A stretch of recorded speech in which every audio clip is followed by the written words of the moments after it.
Ассалаумағалейкум, қалайсыздар, қалай жағдайларыңыз жақсыздар ма? Бүгін кішігірім сіздерге презентация жүргізем. Өткенде біршама продукттер туралы жүргізгенбіз. Енді бүгін түсіндірмеген, айтпаған бағыт бағдарларды айтамыз сізге. Өткенде біз біршама продукттер туралы әңгімелеспей кетіп едік. Сол үшін қысқаша полностью түсіндіріп шығамын. Қалайсыздар, саламатсыздар ма? Баршаңызға ассалаумағалейкум. Кеш жарық, оразаларыңыз қабыл болсын, ниеттеріңіз қабыл болсын. Біз 2-3 күн болып қалды уже. Жолда жүрміз. Жол. Ұйықтап жатқан жоқпыз, басқа қылып жатқан жоқпыз. 1-2 сағат алдың күні тіпті ұйықтаған жоқпыз. Себебі жол. Жолда жүрміз, жұмыспен жүрміз, кездесулермен жүрміз. Сол жаңалықтармен сізбен кішігірім бөлісіп қойайын деп жатырмын. Стористен енді бақылап жатқан шығарсыздар жолда жүргенімізді. Сол үшін осы 2-3 күнде жиналған жаңалықтармен жақсылап тұрып сіздермен бөлісеміз. Сұрақтарыңызға кішігірім жауап береміз. Ары қарай тағы да бір қонақпен эфирге шығам. Кішкене оны соңына қалдырамыз, десерт. Сол үшін давайте кішігірім оған дейін презентация жүргізейік.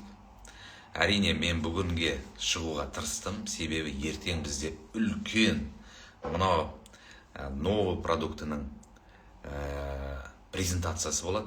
Сол үшін ертеңге ешқандай эфирді қалдырғым келмеді. Бүгінге сол кішігірім өзіміздің эфирді жүргізіп өтеміз. Толыққанды презентация, кішігірім, и толыққанды өнімдер туралы кішкене обзор. Сіздерге айтпаған продуктылар туралы өткендері. Хорошо? Енді ең бірінші мен комментарийді өшіріп қоямын, чтобы сіздерге на слайд көріну үшін. Хорошо? Так. Отмена. Ертерек бастай береміз. Выключить комментарий дейміз да. Қонақтарыңыз болса шақырыңыздар. Көп жаңағыдай информациямен бөлісіп кетемін. Ең бірінші, мен өзім таныстырып қояйын. Менің есімім Данияр Сейтханұлы Кемел. Мамандығым бойынша дәрігер-кардиолог, терапевт, функционалист. 10-11 жылдың көлемінде осы мемлекеттік традиционный медицинада жұмыс жасағам. Енді қазір бір 10 жылдан астам болып қалды. Бағыт бағдарды осы профилактика, ауру сырқаудың алдын алу, нутрициология, диетология, именно жаңағыдай анти-эйдж, интегративті медицина бағытына қарай осы бағытта жұмыс жасап жатырмын. Айырмашылығы неде? Интегративті анти-эйдж бағыты мен кәдімгі традиционный медицинаның айырмашылығы не? Айырмашылығы жер мен көктей, өкінішке орай. Себебі традиционный медицина ауру сырқаудың салдарын емдейді, ал именно анти-эйдж интегративті бағыт ауру сырқаудың түпкі тамыры және жалпылама жүйені қалыптастырады. Жалпы жүйені. Сол үшін де именно түпкілікті ауру сырқаудың себебі кетіп, адам дәріге тәуелділіктен, адам ауруға тәуелділіктен, адам басқа да бағыттарға тәуелділіктен арылады. Сол үшін де бұл бағыт қазіргі таңда элиталық бағыт деп айтсақ та болады. Мықты частный клиникалар, мықты мамандар өзінің майталман шебері осы бағытта жұмыс жасап жатыр. Түсіндіңіз бе? Сол үшін оны бізді күшті қуантады шыны керек. Өйткені бізде Қазақстанда бұл қазіргі таңда өте белең алып, өте күшті дамып, және халықтың санасы да, халықтың ойы да осы жаққа қарай алға жылжып кетті. Қаншама жан-жағымыздағы мемлекеттерден басып озып десек те болады. Түсінікті? Енді біз өзіміз қазіргі таңда жаңа толқын деген компанияда жұмыс жасаймыз. Сол компанияда денсаулық кеңес мүшесімін мен өзім. Және де ол ортада осы Қазақстанның СНГ-ның мықты білікті нағыз мамандарымен жұмыс жасаймын. мақтанамын, жаңадай өзімді мақтан тұтамын, және де қаншама біліммен күнделікті күнара сусынданып отырмыз. Ол дегеніңіз керемет. Себебі денсаулық бағытында да қаншама мықты бірінен бірі асқан өнімдер бар, бірақ өкінішке орай көп дегенде жүйе жоқ. Жүйе. Жүйе деген өте маңызды рөл атқарады. Дәрігерлік тараптан жүйе, система, қалай ішу керек, қандай бағытта ішу керек, оны немен қосарланып, не бағытта деген сияқты бағыттың барлығын этап-этап тақтайдай қылып сізге жүйе болмаса, ол тонналап ішкен өніміңіз біріншіден сізге көмек көрсетпейді, екіншіден кері әсерін де тигізуі мүмкін. Сол үшін именно сондай жүйені, профессионалдық жүйені New Wave компаниясы мықты қазіргі таңда тағайындап отыр. Соның ішінде тағы бір маған ұнайтыны ол бил о правах. Өйткені ешқашанда тарихта болмаған ғой бұл нәрсе. Тарихта болмаған. Именно осындай желілік компаниялардың клиенттің құқығы ешқашан сақталмаған. Клиенттік құқық. Және де көшбасшылық, сол компанияда жұмыс жасап жатқан көшбасшылардың құқығы ешқашанда сақталмаған. Сақталмағаны үшін өнім кез келген уақытта оңды солды құрамы өзгере береді. Сақталмағандық болғандықтан компанияның маркетинг планы кез келген уақытта ойына келген кезге өзгере беретін болған. Түсіндіңіздер ме? Тарихта сондай, историяда сондай. Сол үшін де бил о правах деген компания өзінен клиентті, тұтынушыны сақтайды, және де көшбасшыларды сақтайтын сондай заңнамасы бар. Сол заңнамамен сіздерді ең бірінші сонымен таныстырып қойыншы. Ең бірінші, қайда оны? Так. Енді бастап кеттім, әлі 5 минут бар. Ничего, кешіккен кісілер неден көре береді.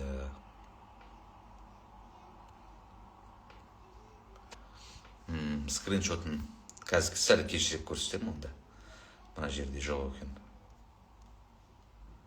Енді мынаны көрсете берейінші пока. DCI деген үлкен болып қапты мына жерде.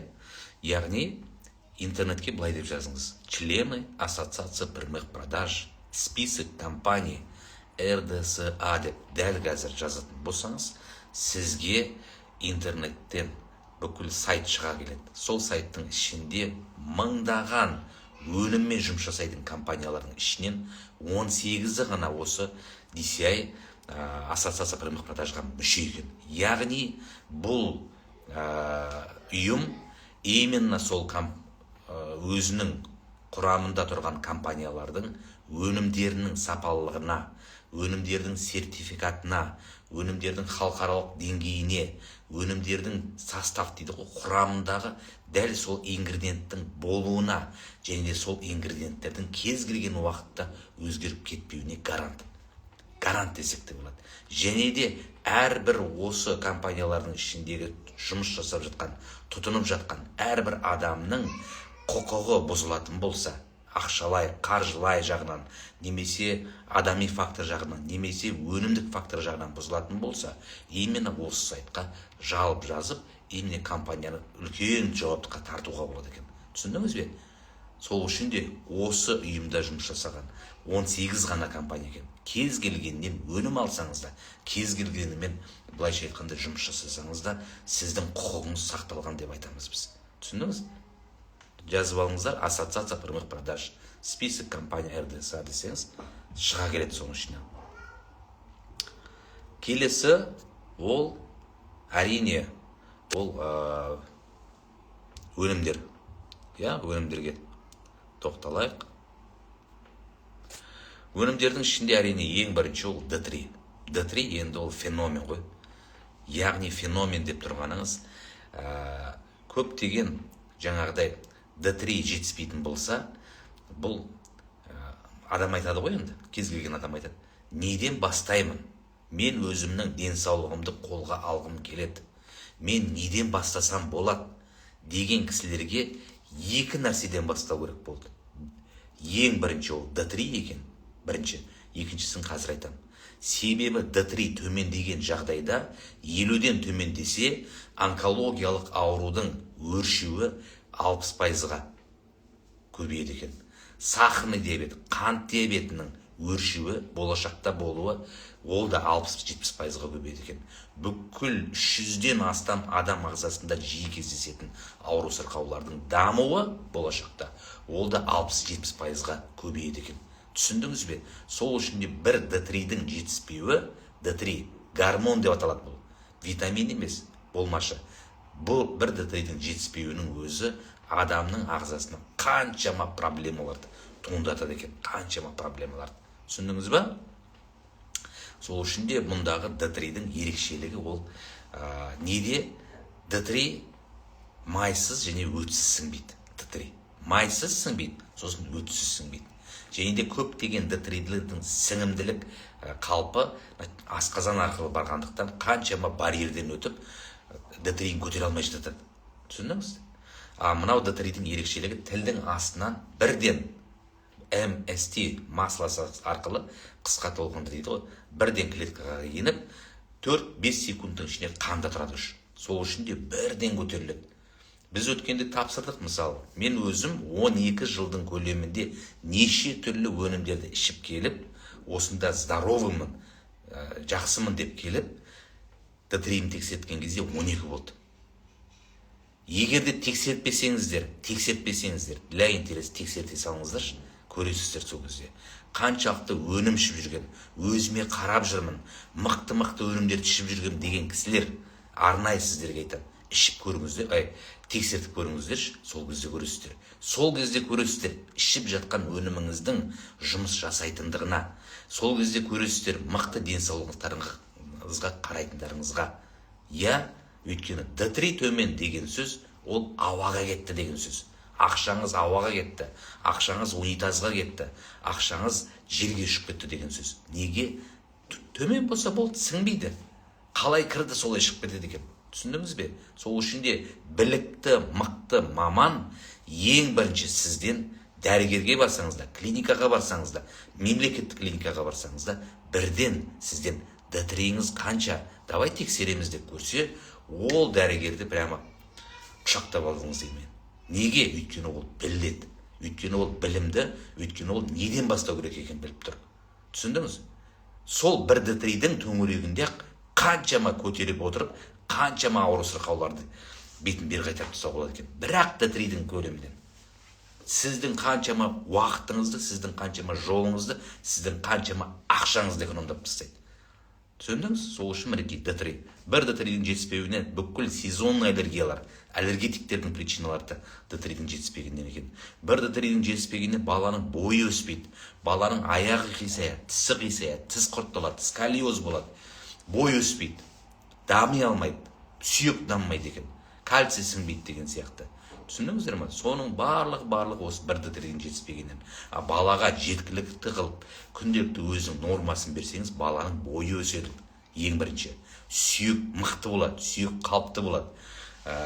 Жаңа асаңкілері, аяқтары, қыз балалардың аяқтары көбінесе, жетіспесе қисайып өседі екен. Түсіндіңіздер ме? Ал мықты жетісетін болса, баланың бойы еркін өсіп, жаңағыдай сүйектері түзу, сколиоз жоқ, омыртқасы қисаймаған, асаңқысы битіп қалмаған, нормально өседі екен. Түсіндіңіз бе? Тіс, прикустың болу, тістің қисаю, бәрі осы D3-дің жетіспегеннен екен. Түсіндіңіздер ме? Сол үшін де айтып жатырмыз, бұл D3 қазіргі таңда ол феномен. Просто феномен деп тұрған не ол? Әр тұтынушының көңілінен өтіп, 100% нәтижесін беріп, ол довольны клиент 10 адамға довольны клиентқа рекомендовать етеді. Ол 10 адамыңыз одан қарай кетеді. Яғни өз-өзін жарнамалайтын, өз-өзін көрсететін сондай өнім десек те болады. Бет пердесі болып кетті қазір. Осы New Wave компаниясының бет пердесі. Түсіндіңіздер? Екінші нәрсе, ол мен сіздерге жаңа айттым, D3-дің қасында не жүру керек? Екінші бағыт, ол так. Қайда ол? Міне. Ол омега-3 жынексіді, рыбы жыр. Неден бастаймын? Мен ағзама қарағым келеді, менде энергия жоқ, менде күш қуат жоқ, менің ұйқым бұзылған, мен шаршап, депрессия, басқа. Енді ең бірінші қазіргі таңда шағым әлемде, Қазақстанда, СНГ-де, ол энергиям жоқ, не істеймін екен. Ең топ шағымның бірі. Энергиям жоқ, не істеймін. Зауқым жоқ, желание жоқ. Әйтеуір сүйретіліп жұмысқа барып келеді, сүйретіліп оқуына барып келеді, сүйретіліп әйтеуір жүр. Энергия жоқ. Ал оның түпкілікті причинасы бүкіл гормоналды жүйе бір-бірімен байланысын үзген. Бүкіл клетка, жасушалық жүйе бір-бірінен байланысын үзген. Ал оны барлығын реттейтін бірінші D3, екінші омега-3 жирный кислота екен. Потому что омега-3, нан көрдіңіз бе? Снижение депрессии и чувства тревоги дейді. Бар ма ол? Депрессия, тревога, ұйықтамайды адамдар. Тревога. Жатады да көз бақырып алып ұйықтап жатса да қорқыныш, болашақтан қорқыныш, немесе өткенге кетеді, немесе болашақта жүреді. Настоящий дәл қазіргі сәтпен өмір сүрмейді. Неге? Ойдың бәрі тревога. Өйткені күнделікті жиналған кортизолдың барлығы не істеп жатыр? Адамды энергия берудің орнына жеп жатыр. Жегідей жеп, жүйкесін жеп жатыр. Соның нәтижесінде ұйықтамайды, соның нәтижесінен созылмалы ұйқысыздық, и соның нәтижесінен депрессия, ішқұса басталды. Әлсіздік кете береді екен. Снижение артериального давления дейді. Уменьшает негативное воздействие стрессов дейді. Көрдіңіз бе? Бір омеганың өзі. Борется с сухостью кожи дейді. Кожа. Омега ішкен адамның бет терісінің бәрі жылтырап кетеді. Кәдімгідей. Дальше снижает риск хронического заболевания. Бүкіл созылмалы ауру, жүрек қан тамыр жүйесі, артрит, даже рак дейді. Неге снижает воспаление? Потому что бұл омега-3, омега-жирный кислота, ол противовоспалительный. ОВПС минус 200. Бүкіл клеточный кіріп кетеді. Және де әрбір клетканың мембранасын түзуші. Мембрана дегенді білесіздер ғой, защита. Мембрана болмаса клеткаға, кім көрінген нәрсе кіріп шыға береді ол клеткаға. Зақымдайды. А клетка зақымдалып, мембранасы мықты болмай зақымдалса, ол не болады? Онкология болады. Түсіндіңіздер, даже ракка деп тұрған сол. Сол үшін де қаншама сіздің денеңіздегі триллион дей ма, не дейді? Миллиард триллион, в общем, қаншама клетканың барлығының мембранасын түзетін, ол тек қана омега-3 жирный кислота екен. Рыбы жир. Сол үшін де адам мүмкіндігінше жағдайы келіп жатса, бұл өнімді үзбеу керек екен. Представляете? Ең болмағанда көктемде, күзде ішу керек. Ең жоқ, вообще болмады деген күннің өзінде. Өйткені ол сіздің бүкіл жүйеңізді 80 000 километр қан тамырыңыздың барлығын қорғайды. Жасушаның барлығын қорғайды. Іштегі қан тамырдағы воспаление, қабынудың барлығын кетіреді. Холестеринді, бляшканың бәрін кетіреді. Тромбтардың бәрін кетіреді. Давлениені қалыптастырады. Снижает уровень триглицеридов деген сол манағы жаман холестериндер бар ғой, қан тамырдың бәрі бітеп тастайтын. Соның барлығын төмендетеді, ерітеді. Помогает в лечении синдрома дефицита внимания дейді. Дефицит внимания дегенде бәрі бар қазіргі таңда, білесіздер, ол да бір психоэмоционалды бір не болып қалды қазір. Өйткені не? Инстаграм, тикток, басқа, в общем, әлеуметтік желі пайда болғалы қазіргі таңда жастарда, қазіргі таңда именно осы бағытта отырған адамдарда не? Внимание. Снижение внимания дейма бір нәрселер пайда болған. Ол да бір дефицит внимания. Гиперактивность. Гиперактивность деген ол балалар. Гиперактивный балалар. Жаңағыда, как не сияқты, аутизмнің бағытына жақын бір сондай балалар көп. Телефондағы ойын ғой енді. Активирует работу гена дейді. Отвечающий за сжигание жира. Представляете, қандай керемет. Именно сіздің бойыңыздағы артық салмақ, артық жир, в том числе бляшка, холестеринді бляшкалердің ыдырауының жауап беретін генді активировать етеді екен. И способствует синтезу белка в мышечных клетках. Яғни мышцы, бұлшық ет. Яғни бұлшық етті қазіргі таңда айтып жатыр, бұлшық еттің өзі бір гормональды жүйе деп. Ең жастықты, ең қартаймайтын қалыпқа ие болғың келсе, бұлшық етіңді дамыт дейді. Вот соған осы рыбы жирде өте күшті септігін тигізеді екен. Енді рыбы жирдің үш түрі болады деді кеше, Біріншісі рыба жер арзан түрін тауып алуға болады. 4 мың, 5 мың, мынандай банкісін. Бірақ өкінішке орай арзан түрі отходтан жасалынады дейді. Отход. Яғни ең мынау балықтың отходтары болады ғой, құйрығы, басқасы, басы, ішек қарын деген сияқты әбден неғылған отходтардан да жасап әп-әдемі қылып рыбаға жырғып береді екен. Бірақ ол настолько окисленный, настолько қышқылданып кеткен, тотығып кеткен соншалықты, ол адам ағзасына кері әсерін тигізеді екен. Лучше біздегі дәрігерлер айтады, лучше ондай омега ішкенше ішпей-ақ қой дейді. Ішпей сен өзіңе күшті пайда тигізесің дейді. Түсіндіңіз ба? Екінші омега түрі, ол үлкен балықтардан жасалынады дейді. Кит, акула, ірі-ірі, 20 жылдап, 50 жылдап өмір сүрген сондай балықтардан жасалынады дейді. Ірі-ірі. Бірақ ол да бүкіл судың, қазір білесіз ғой, су дегеніңіз бәрі ауыр металдарға, неше түрлі бәле-пәтерге уланған. Соның барлығын бойына жинап, ол нені де кетіру үшін синтетикалық, химиялық заттармен тазартады екен. Ол да адам ағзасына бәрібір түпкілікті кішкене әсер еткенменен, сонымен қатар кішкене өзінің де зиян тигізеді дейді.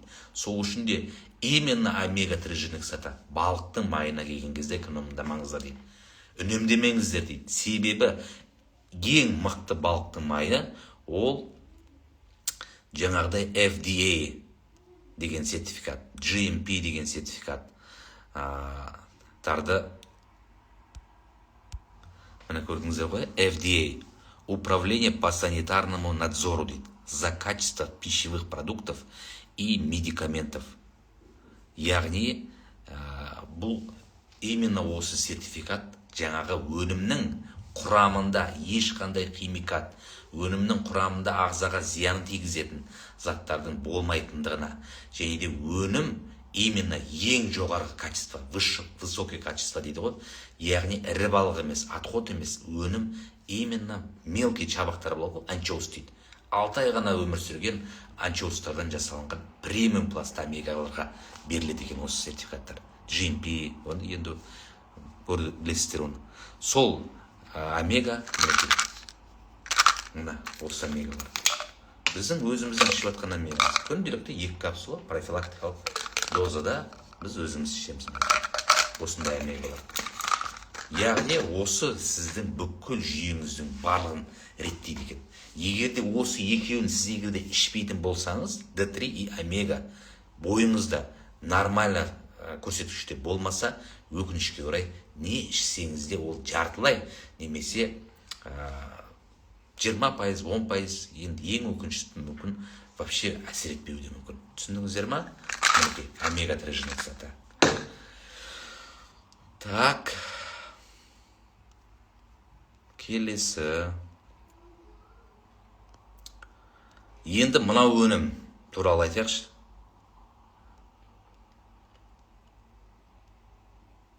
Төмен түсе берейік. Екінші дуэт дедік қой, мына енді бұны дуэт здоровья дейді. И дальше квартет дегенге келеміз. Яғни үшінші ең адам ағзасына маңызды өнімдердің қатарына не жатады? Бұл банағы D3 не туралы? Ол бізде мінеке йодит, йод жатады. Себебі адам ағзасының ең қалыпты автоматты жүйеде жұмыс жасайтын бүкіл композитор дейді. Бүкіл бездердің композиторы ол не? Қалқанша без. Қалқанша безге сіз күнделікті 500, кем дегенде 400-500 микрограмм йод беруіңіз керексіз. Егерде ол йод ағзасына түспей жатса сізге, демек сізде гипотиреоз деген диагноз пайда болады. Гипотиреоз. Гипо деген жетіспей жатыр. Йод жетіспей жатыр деген сөз екен. Түсіндіңіз бе? Ал сіз күнделікті 500 микрограмм йод алу үшін 500 микрограмм. 500 демек қойықшы. 100-ын ғана айтайық. 100 микрограмм йод алу үшін сіз 3,5 килограмм сиырдың етін жеу керек екенсіз бір күнде. А бізге 500 микрограмм керек. 500 микрограмм. Демек 3,5-ды сіз 5-ке көбейтесіз. Представляете? Сонда қанша болды? 15 па 20 килограммға ет жеу керек. Ана йодты алу үшін. Жарайды деме, болмаса печень дейді, трески дейді. Ана трески деген балық бар, соның бауырын жеу керек екенсіз. Бауырында 20 граммын жесеңіз, сол 100 микрограмм. То есть 5 жердегі 100 грамм, енді 5 балықтың бауырын жеу керек етсіз ғой. 20 грамм бір балықтікі болса, демек 5 балықтікі. Келесі сыр дейді, твердый. 350 грамм, 100 микрограмм йод береді екен. Демек, 1,5 килограмм сыр жеу керек екенсіз. 6 штук, 100 микрограмм йод. Демек, 5 жердегі 30 жұмыртқа жеуіңіз керексіз. Мүмкін бе? Мүмкін емес, е? Немесе морская капуста дейді, 30 грамм. Вот морская капуста более-менее возможно, потому что 150 грамм морская капуста жесеңіз, теңіз капустасын. Значит, сізге 500 микрограмм йод түсті деген сөз. Бұл енді более-менее екен. Дальше кальмар 50 грамм дейді, 100 микрограмм. Дальше 250 грамм кальмар жесеңіз болады. Болады екен. Море продуктілерден уже көрдіңіз бе? Көп йод түседі екен. И креветкеде 300 граммда 100 микрограмм йод болады екен. Демек, 1,5 килограмм креветке жесеңіз, сізге суточный норма түседі екен. Көрдіңіз ғой? Енді қараңыз, дәл осындай жапондар бір күнде 1500-1600 микрограмм йод жейді екен, қолданады. Соның нәтижесінен йод мықты түсіп отырса адамда, бірінші ойы өткір болады. Дамуы, мидың дамуы, ойлау қабілеті, памет, не дейді анау, жүйе, ойлап табу, есеп шығару деген сияқты. В общем, біз ғылым ғой, ғылым. Сол үшін де йодқа жақын, море продуктіге жақын жапондар, басқа да мемлекеттердің ойы өткір болып, баланың дамуы, ойдың дамуы күшті болатын сондықтан екен. Сол үшін де йод именно баланың ой жүйесін, именно баланың ми жүйесін, жүйке жүйесін, нервтік жүйелерін барлығын дамытуға күшті көмегін тигізеді екен. Сүйектің өсуін, өйткені қалқанша қалыпты болатын болса, ол защита, ол қорған, қалқан деген сөз, қорғап тұр деген сөз. Щит дейді ғой, щитовидный железа. Қалқаны кеткен адам бәрі кетті деген сөз. Шашылып қалды деген сөз. Сол үшін де йод жетіспегеннен кейін адамда не болады? Йододефицитный жаңағыда гипотиреоз деген ауру пайда болады. Гипотиреоз. Гипотиреоз болған адамда шаш түсе бастайды, құрқай бастайды, жаңағыдай бүкіл жүйенің барлығы железа деп. В общем, түрінен уже білінеді уже. Шаш уыстап түсе бастайды, тері құрғай бастайды, әл кетеді, ұйқы кетеді, настроение кетеді, депрессия, жабығу, сәл бір нәрсе болса ашуланады, немесе жылай салады, немесе көңіл босай салады, немесе басқа кете береді. Түсіндіңіз бе? Ары қарай ол емделмесе, ол уже кетті. ТТГ-сі көтеріледі, тиреотоксидный, аутоиммунный тиреоидит дейді, болезнь, қандай? Гипертиреоз, в общем, бұның арты жақсылыққа апармайды. Соның барлығы осы йодтың жетіспегеннен болады екен. Түсіндіңіздер ма? Бір пішек балаларға, 1-2 пішектен, үлкендерге 4-5 пішектің өзі қаншама адамның бірден көзін шайдай ашады, бірден жаңада ұйқысын реттейді, и бірден айна айтып жатыр адамдар, отзывтар дейді, мен шашырап жүрген ойымның барлығы бір жерге жинап қойды дейді. Сондай бұл. Шашырап жүрген, не үлгере алмай анау-мынау бүкіл бықсып жүрген ойыңыздың бәрін жинап, адам жүйеге келтіріп тастайды. Бір йодтың өзі ғана. И тілдің астынан себіледі, балаларға да күшті, приятно. Даже мынаны бет жоғары болып қоймасаңыз, балалар қайда-қайда келіп себеді екен. Себебі неге? Өте дәмді и өте тәтті. Енді бұның ішінде йодты қайдан алған десеңіз, бұл японский ламинария екен. Бұның құрамында мінекей, экстракт японской ламинарии и натуральный яблочный сок бар құрамында. Витамин С и усиливает усвоение йода. Йодтың сіңімділігін дені алма күшті не қылады екен, қолдайды екен. Хорошо? Так, келесі 4-ші нәрсе, адам ағзасына ең важный өнімдердің ішінде ол железа. Ең важный темір, железо. Енді өкінішке орай көптеген мамандармен жолығамыз ғой біз, клиникаға нелерге барған кезде көптеген мынау жаны кәдімгідей ашынып тұрып айтып жатыр көптеген дәрігерлер. Қазіргі таңда балалардың лейкозы қатты дамып жатыр. Лейкоз балалардың, жас өспірімде туылған бала 1 жасар, 2 жасар қайдан шыққан лейкоз ол? Лейкоздың бастамасы осы железо дефицитінің анемиядан басталады. Лейкоздың. Өйткені неғұрлым балада анемия болған сайын бала ет жемейді. Бала кәдімгі тамақтан қалады. Жей алмайды, жегісі келмейді. Түртіп қояды, тек жейтіні тәтті, углеводный тағамдар қойып кетеді. Фастфуд, тәтті, напиткі, басқа деген сияқты. Ол деген одан бетер көтеріп төмендетеді. Соның нәтижесінен бала жай дефицитпенен жүреді дағыны 1-2 жылдың көлемінде лейкоздан бірақ шығады бала. Естеріңізде болсын, ет жемей, кәдімгі натуральный тағамдарға әуестенбеген, тек тәттіге әуестенген бала болатын болса, дабылды қағыңыздар. Себебі дәл сол тәртіппен кете берсе, ол ертең күні қан ауруына шалдығады. Енді аққан деген баяғыда тек сериалдан көретін қой, аққан деген ауруды. Корейский, японский, Нагасаки, атомды бомба түскен елдерде ғана көретіндігіміз сериалдарында аққан ауру болыпты деп. Қазір көбейіп жатыр. Сіздер білмейсіздер, но өте қатты өршіп жатыр. Больницадан баратын болсаңыздар көресіздер. Неге? Өйткені не? Қазіргі таңда сол бір железо дефицитті анемияның, ферритиннің төмендігінен болады екен. Түсіндіңіздер ма? Сол үшін де мынау адам ағзасына да күнделікті 10-15 микрограмм не керек екен, миллиграмм железо керек екен. Сол 14 миллиграмм железоны алу үшін адам бір күнде 470 грамм стейк жеу керек екен. Стейк деген почти жарты килограмм ет жеу керек тағы да. Немесе 200 грамм печень дейді, бауыр жеу керек. Немесе 500 грамм шпинат жеу керек екен. 400 грамм шоколад жеу керек екен. Шоколадта да күшті екен, 600 грамм гречный крупы дейді, гречкада да бар екен. Осылардың барлығын жейтін болсаңыз, сізге железо мықты түсіп жатыр деген. Ал оларды қолданбайтын болсаңыз, адам естественно железо дефицит анемияға шалдығады екен. Сол үшін де мынау железоның бір кереметтілігі 3-валентті, 3-валентті. Потому что кез келген железо адам ағзасын қышқылданып жүреді. 2-валентті. Железо десеңіз адам сразу денесін тітіркенетін, сондықтан ішкендіре біледі. Себебі железо біріншіден адамды тотықтырып жүреді екен. Екіншіден аузын бәрін қармап, қатты қарайтып жүреді, окисление береді сразу. Қышқылданып жүреді.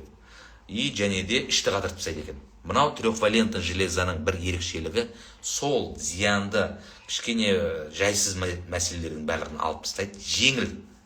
Дәмі де өте приятный, жеңіл. Содан кейін сіңімділігі де өте тез. И үшіншіден мынау жайсыз әрекеттердің барлығы жоқ. Өте жеңіл сіңімділігімен, күшті нелермен қосып берген екен. Бір тамшы таңертең тамақтан кейін ішесіз, артынан кішкене су ішіп жүріңіз. Болды. Соның өзі сізге реттеп береді екен. 15 миллиграмм түсу үшін таңертең, түсте, кешке. Оразада болсаңыз, таңертең, кешке бір пішектен сеуіп қойсаңыз болады. Әсіресе екі қабаттарға 2 есе дозамен. Яғни,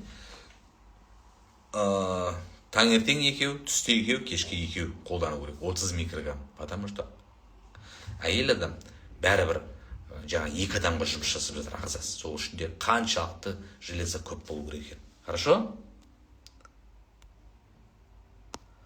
Так, келесі.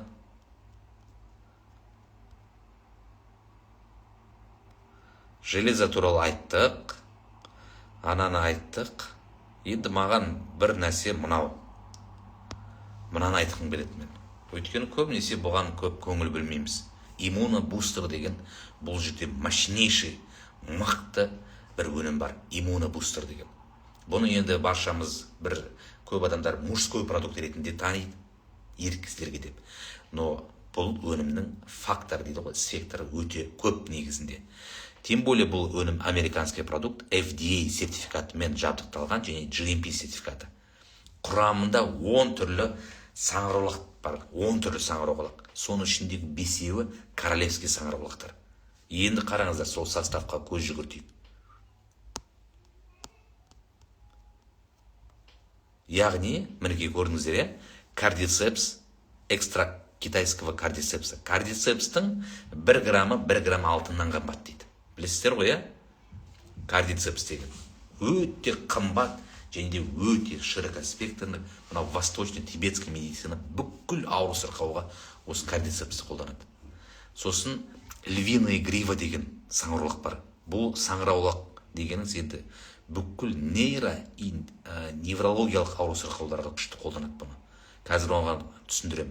Сосын шитаки деген грибы бар, и рейши деген грибы бар. Осылардың барлығы королевский грибылар.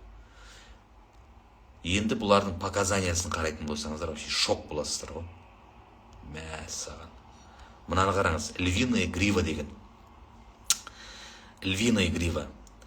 Бұл именно мозг дейді, жүйке жүйесіндегі проблемаларға өте күшті көмек көрсетеді. Даже бұны миопия деген бір диагноз бар. Сол диагнозға да береді екен. Әлемде емі жоқ, который мышцының бәрі салданып, жұмыс жасамай қалатын бір ауру бар. Сол диагнозға осыны показания береді екен. И содан осы львиная гриваны беріп нәтиже алған сондай кейстер бар екен. Түсіндіңіздер ма? Сол үшін де бұл өнім не только жаңағыдай энергия, тестостерон, анау мынау, именно нерв жүйке жүйесіндегі проблемасы бар. Жүйке жүйесіндегі жаңағыдай ауру сырқаулары бар, кісілерге де берсеңіздер болады.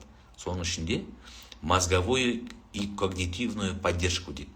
Яғни мидың поддержкасына күшті көмек көрсетеді. Помогает облегчить легкие симптомы депрессии и беспокойства дейді. Тревожность, жабығу деген сияқты нәрселердің барлығын қалыпқа келтіреді екен. Иммунитет, иммунное здоровье дейді, здоровье ЖКТ, восстановление нервной системы дейді, помогает контролировать симптомы диабета дейді, и снижает воспаление и окислительный стресс. Көрдіңіздер ма? Бүкіл қабыну процестер и окислительный стресстен шығарғанға жақсы көмек тигізеді екен. Львиная грива. Келесі ол бізде шиитаке деген. Грибы шиитаке деген. Бұл не? Первое, укрепление иммунитетті жоғарылатады. Кишечникті қалыпқа келтіреді. Кишечник. Патогенді кишечный флора, яғни ішектегі флора, құрт дейді ғой, жаман құрттардың барлығын подавлять еткенге жақсы көмектеседі. Артериальды давлениені қалыпқа кетіреді. Эластика сосудов дейді. Яғни сосуд, қан тамырдың эластикасын жақсартады екен. Укрепление сосудистых стенок дейді. Яғни давлениесі бар кісілерге күшті көмек көрсетеді. И антиоксидантная активность дейді. Өткенде түсіндірдік, антиоксидант деген ол тотығуға қарсы, яғни онкологиялық ауру сырқауларды, онкологиялық клеткаларды жояды деген сөз. Және де понижение уровня холестерина в крови. Холестерин дыдыратады омега тәрізі. И улучшение состояния кожи, и улучшение метаболизма. Метаболизмнің улучшениесі деген сөз, ол қалыпты обмен веществ жоғарылаған екен, адамда не болады? Снижение веса болады. Артық салмақ, артық май, в общем, артық бәле-пәтердің бәрі ыдырап кетуге күшті көмек көрсетеді екен. Міне, осыны біз көбінесе аңғармаймыз, иә? Енді қараңыз, бұның ішінде гриб рейши деген бар. Гриб рейшидің несін қараңыздар енді, составын. Протеин дейді, клетчатка дейді, углевод и жиры дейді, витамины группы В, С и D2 дейді. Минералдардың ішінде калий, кальций, фосфор, магний, селен, железо, цинк деген осы біздегі иммун бустер өнімінің құрамында бар. Представляете? Из-за этого мынау құрамменен сіз именно селен, и ол женский қалқанша безіне де көмек көрсете аласыздар. И цинк, ол білесіздер неге? Ер кісілерге күшті көмек көрсетеді. Ер кісілердің тестостероны, ер кісілерге воспаление, жаңағыдай нелердің барлығын қалыпқа келтіреді екен. Енді антиоксидантная и иммуностимулирующая активность дейді. Нормализация гормонального обмена дейді. Насыщение клеток и тканей кислородом, улучшение работы сердечно-сосудистой системы и мощное антигистаминное действие дейді. яғни иммун бустер деген өніммен целый бір система, целый бір адамның 12 мүшесін қалыпқа кетіруге болады. Түсіндіңіздер? Біз бұны енді в основном жаңағыдай противовирусты, противогрибковый еріксіз немесе әйеліксіздік проблемалар деп айтамыз. Жоқ, балаларға да, балалардың да проблемаларына да бере берсеңіз болады. Соның ішінде мен сіздерге 4-ақ түрлі саңырауққа біз көз жүгіртіп жатырмыз. Ал бұл жерде 10 түрлі саңырауқ құлақ бар. Представляете? Соның ішінде ең соңғысы мына жерде айта кететін ол кардицепс. Грибы, кардицепс. Это кардицепс енді білесіздер, в основном ол тестостерон, в основном ол противовирусты, противогрибковый ретінде күшті жұмыс жасайды. Тағы да бір нәрсе, ол мықты мынау ғой. Мәссаған, мінекей. Биовейв. Биовейвті енді, бұл енді, бұның презентациясын бұрын бір школада, осы біздегі Нью-Вейвте школада, бір мықты профессор американец 2 сағат презентовать еткен осы өнімді. 2 сағат. Настолько не ғой? Бүкіл адамның денсаулығы ішекке байланысты екен ғой. Ішек сау болатын болса адам қартаймайды біріншіден, ауырмайды, иммунитеті мықты болады. Қандай ауру сырқау бойда жоқта бір кез келген жерде түссе де жойып жүреді екен. Сол үшін ішек мықты болу керек екен. Сол ішекті емдейтін, ішектегі бүкіл проблемалардың барлығын қалыпқа келтіретін Биовейв деген капсула бар. Енді қараңыздар бұны. Бұл не нәрсе? Биовейв ол, мына көрдіңіздер, FDA сертификаты, GMP сертификаты, патенті бар. Және де құрамында 5-6 түрлі бактерия бар. Натуральный сондай бактериялар. Мына жерде сол бактериялардың қандай количествода тұрғаны, штамптары тұрғаны көретін болсаңыздар. Соның ішіндегі ең біріншісі ол міне 70 клиникалық испытание жүргізілген екен. С участием более 4000 адаммен.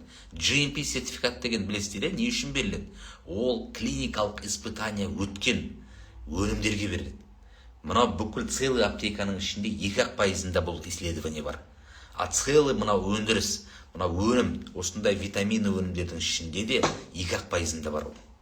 GMP клиникалық испытаниеден өту. Өйткені ол, енді ойлаңыз, 4000 адамды 10 жылдап, 20 жылдап, 30 жылдап бақылау деген сөз ол.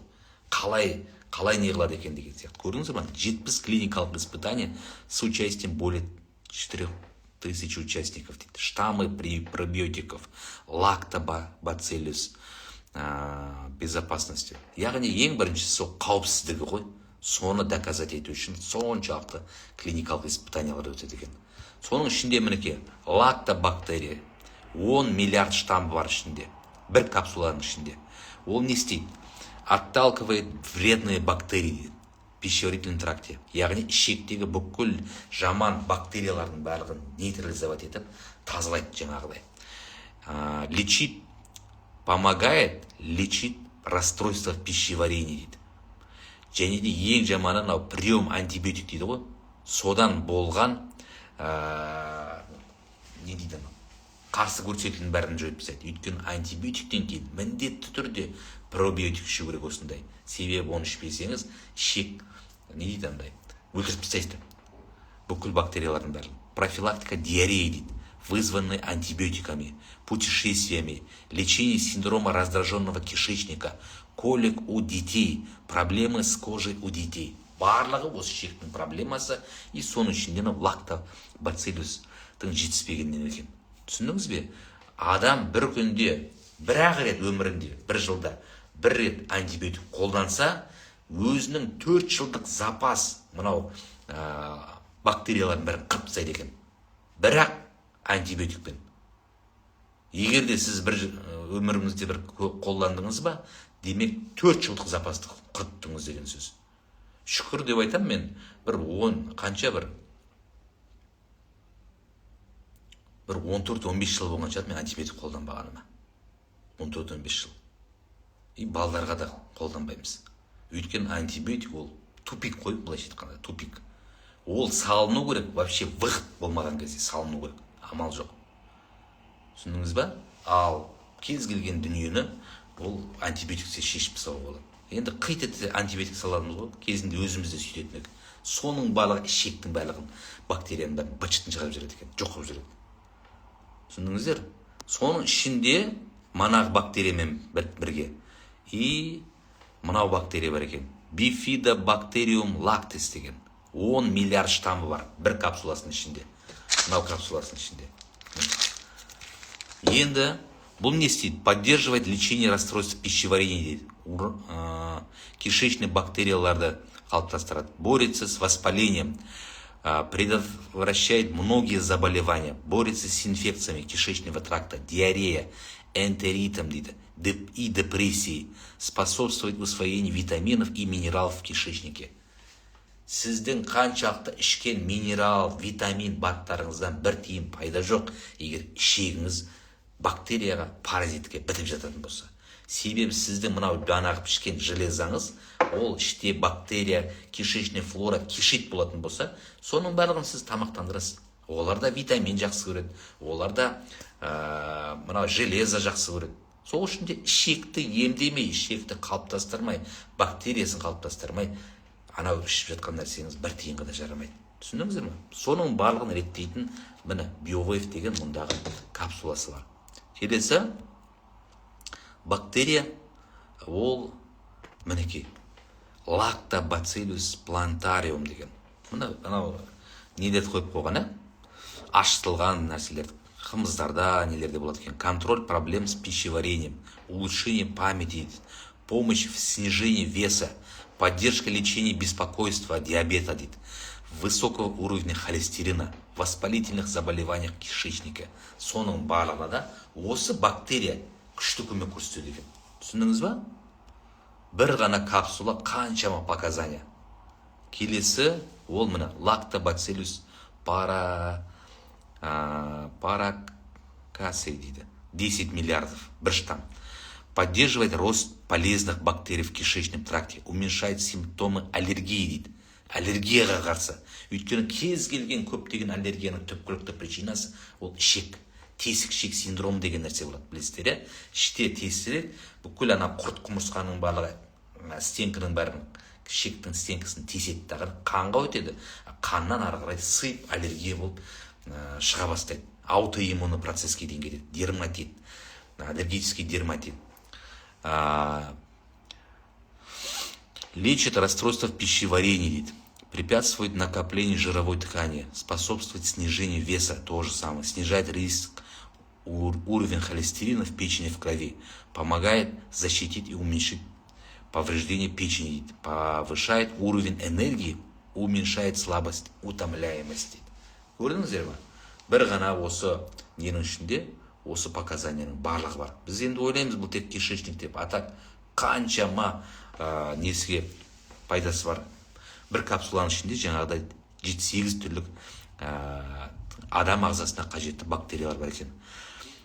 Пребиотик стимулирует рост и активность полезных бактерий. Бұл да бір керекті нелер. Полисахаридный комплекс дейді, морской, теңізден, мұхиттан алынған осының ішінде. Және де фруктоолигосахариды дейді. Ол да пребиотик, помогает питать полезные бактерии, поддерживает рост полезных бактерий в кишечном тракте, помогает снизить уровень холестерина и сахара в крови.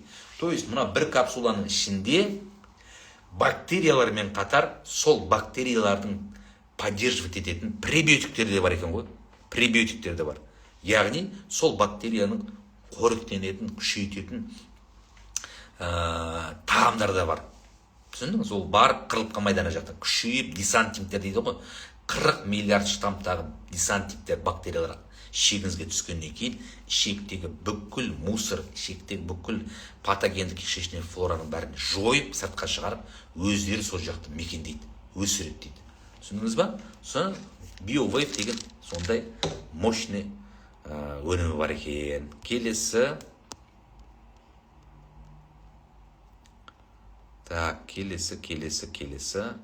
Енді теріктеріп айтып жатырмын, айтпағандарымды өткенде.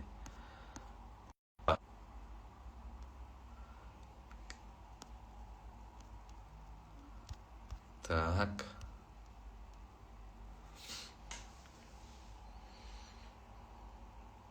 Енді нониге келесек, нони енді ол жидкий продукт, жидкий. Адам ағзасындағы антиоксидант деген нәрсе өтірік айттық. Антиоксидант. Антиоксидант бүкіл ағзаның ішіндегі тотығып жатыр ғой. Ағза ең бірінші мынау анти-эйдж бағыты бойынша дейді, адамды ең бірінші оксидативті стресстен шығару керек. Қышқылдықтан шығару керек. Сол үшін антиоксидант беру керек екен, антиоксидант. Ал антиоксидант ол тотығып, тат басып жатқан ағзаны майлайды ғой, майлайды. Соның нәтижесінен адам ағзасы стресстен, оксидативті стресстен шыққаннан кейін не болады? Жазылу процесі кетеді. Өйткені адам pH-ы төмен десе, бітті, pH төменсіреді да бүкіл ауру сырқаулар дамиды екен. Хорошо? Сондай мақсатта мынау өнім күшті өзінің қалпын береді екен. Енді өнім туралы кішкене көз жүгірттік. Дальше не істейміз? Дальше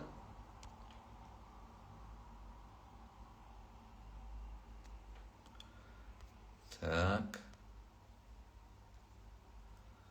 Включить комментарий дейміз.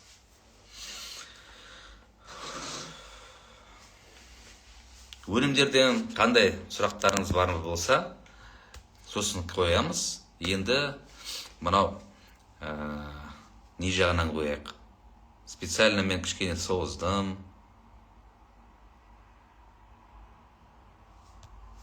Кеше біз өзіміз 2-3 күн болды. 2-3 күннің уақытында осы жол жүріп жатырмыз, анда барып жатырмыз, мында барып жатырмыз. Бізде мықты жаңағыдай тұтынушы жағынан, өнім жағынан проблема жоқ қой. Кімге берсеңіз де нәтижесін береді. Кімге берсеңіз де восторг. Кез келген мықты профессионал дәрігердің есігін теуіп кірсеңіз де болады. Неге? Бүкіл сертификация соответствует, бүкіл дизайн, оформление, защита, бүкіл шыны барлығы соответствует, мынаның барлығы.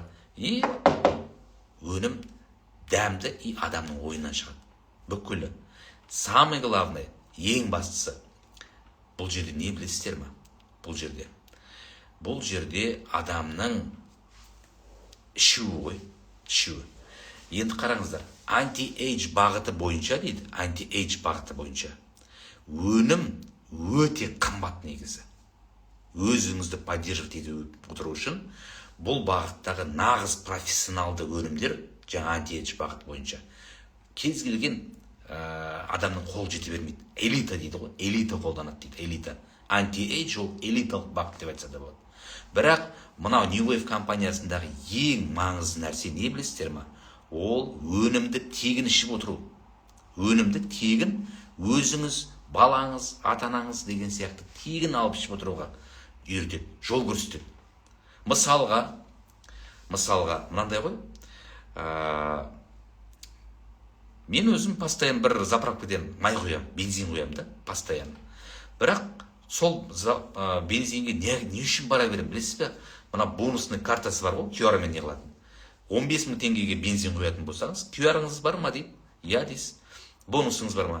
Бересіз, соны чink еткізеді дағыны, и қарасаң бір 45 теңге бонус береді. 15 000 теңгеден. Мәз болып қаласың. Мәз сағана. И анау бонусты жинайсың еще. Жинап келесің де бір-екі айдан кейін сол бонусыңызға бір кофе сатып аласыз. Кофе тегін келді. О, деп мәз болып, анаған қайта бара бересің. Түсіндіңіз бе? Именно мынау жерде сол айтып жатқанымыз, сол бонустар 45 басқа емес, сол бонустардың барлығы қомақты 10%, 20% түсе бастайды.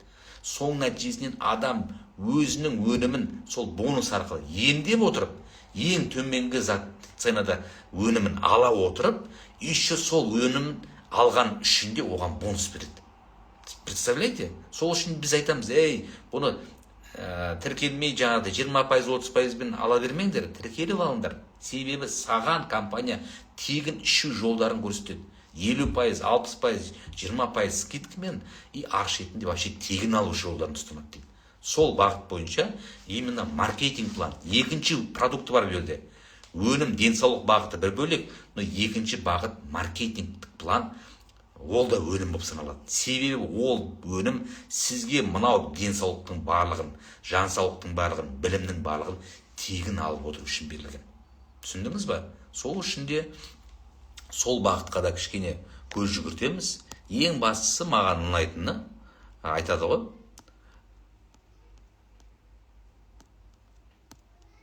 Мінекей.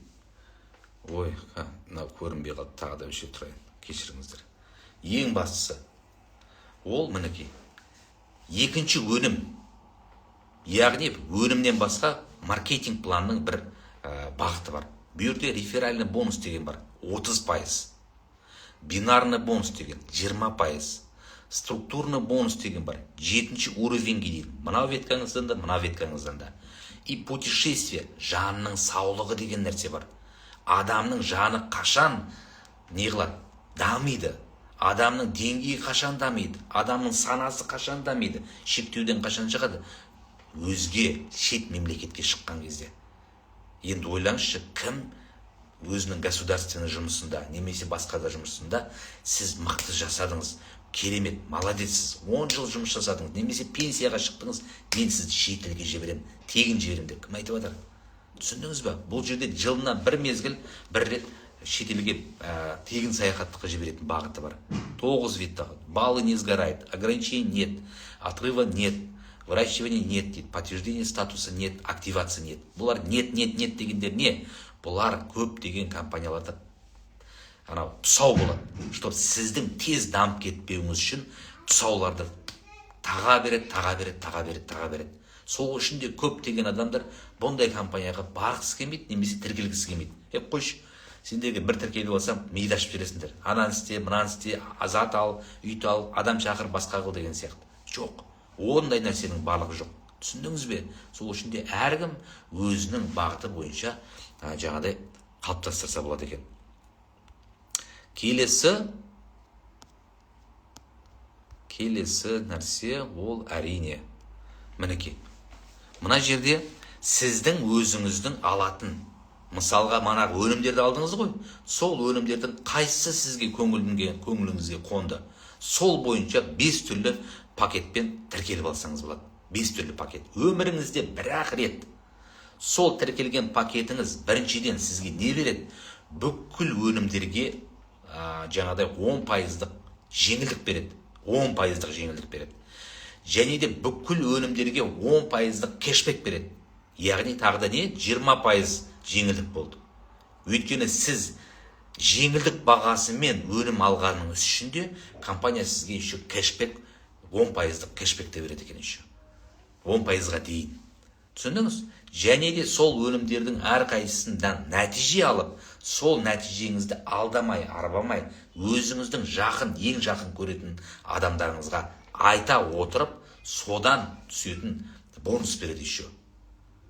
Енді сіздің көңіліңізден ұнаса, бір мықты кино көрдіңіз, немесе мықты бір басқа көрдіңіз, ұнайды, и соны айтасыз ғой сіз. Сол тәрізді бұл жерде де айта бастасаңыз, именно сізге бағыт бағдар береді екен. Енді осы жерде бір адамдар шатасады, бедеді. Ей, бұлған адам шақырасын, адамға айтасын деп. Алла тағала адамға денсаулықты да, бүкіл сіздің шын ниетіңізбен сұрап жатырмыз ғой қазіргі таңда. Ораза айы, дұға тілектің айы. Шын ниетіңізден сұраған тілегіңіздің барлығын Алла тағала тек қана адамдар арқылы ғана береді. Тікелей бермейді, тек адамдар арқылы береді. Қандай салаға барсаңыз да сіз адаммен жұмыс жасайсыз. Қандай салаға барсаңыз да адам шақырасыз. Мектептік салаға барсаңыз да оқушылар шақырасыз. Больницеде болатын болсаңыз да адам керек, адам шақырасыз. Ауру сырқаулар көп болу керек. Немесе жаңағыдай неге барсаңыз да, магазин ашсаңыз да адам, мойка ашсаңыз да адам. Адамсыз кәсіп жоқ. Ол арман көп деген, мен адам шақыра алмаймын, маған адамсыз бір берекет бер деген нәрсе жоқ. Сол үшін де адаммен. Түсіндіңіз бе? Сол үшін не дейді? Сол Алла тағала берген бүкіл берекеттің барлығын алу үшін адамға пайдаң тию керек, тиетін іс жаса дейді. Адамға қандай сен проблемасын шешіп бересің сол адамның, қандай соның кем-кетігін туралап бересің, сондай бір дәрежедегі жұмыс тірлік істейтін болсаң, және де ол тірлігің сенің шешілетін болса, сен адамдардың әрқайсысының разылығын алатын болсаң, саған бақта, береке деп бәрі де келеді. Ең соңынан ақшасы да келеді дейді. Түсіндіңіз? Вот сол бағыттың барлығын міне маркетинг план береді. Сол маркетинг план бойынша зерттеп қалыптастырсаңыз болады. Ең кіші пакет 45 мың теңгеден басталады. Оған мына жердегі сізге бір айға жететін өнім келеді. Одан кейін пакет 90 деп келеді, 2 ай. Одан кейін пакет 180, өсіп кете береді. Түсіндіңіз? Қай пакетпен алатын болсаңыз да, мүмкіндігінше өміріңізде бір-ақ рет тіркеліп, ішіндегі жаңағы единоразовый төленетін франшизасын төлеп алдыңыз, болды, сізде бүкіл асығыңыз түгел. Сол магазиніңізден алғаныңыз үшін өзіңізге ақша кешбек түседі, және де 1,5 адамға айтқаныңыз үшін қомақты тағы да табысыңыз түсе бастайды. Адамға жақсылық жасай отырып, адамға жол көрсете отырып, және сол берген өніміңіз түпкілікті нәтижесін шығарып, анау адамыңыз ары қарай, мынау жақсы нәрсені айту керек екен деп өз-өзін рекламировать ететін мықты компания деп айтсақ та болады. Түсіндіңіздер ма? Мінекей, сондай бағыттағы керемет не. Енді кеше ғана біз өзіміз мықты осы салада, енді жаңа айттым ғой, 14 жыл болды деп мен осы салада жүргеніме. 14 жылдың көлемі болып қалды. Сол салада менімен бірге, менімен қатарлас, біздің бір жанұямыздай болып кеткен мықты бір көшбасшымыз осы бір-екі күн бұрын қатарымызға қосылды. Сол жігіттің де өзінің ойы бар екен. Ол жігіттен де кішкене енді өзіміз ақпарат алсақ па деп жатырмын. Бір-екі сұрағымды қоям. Қандай жаңағыдай ощущение алдың? Өйткені бәрібір адамға энергияны алып келетін ол жаңа адам.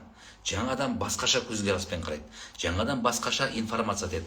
Жаңа адам басқаша дәм береді. Жаңа адам басқаша бір энергетика береді. Сол үшін біздің арамыздағы Таукехан деген жігітке бір кішкене сөз берсем, және бір-екі сұрағымды қойсам, ары қарай сіздердің де сұрақтарыңызды қоя бастаймыз. Хорошо? Ал Таукехан маған не жібере сал?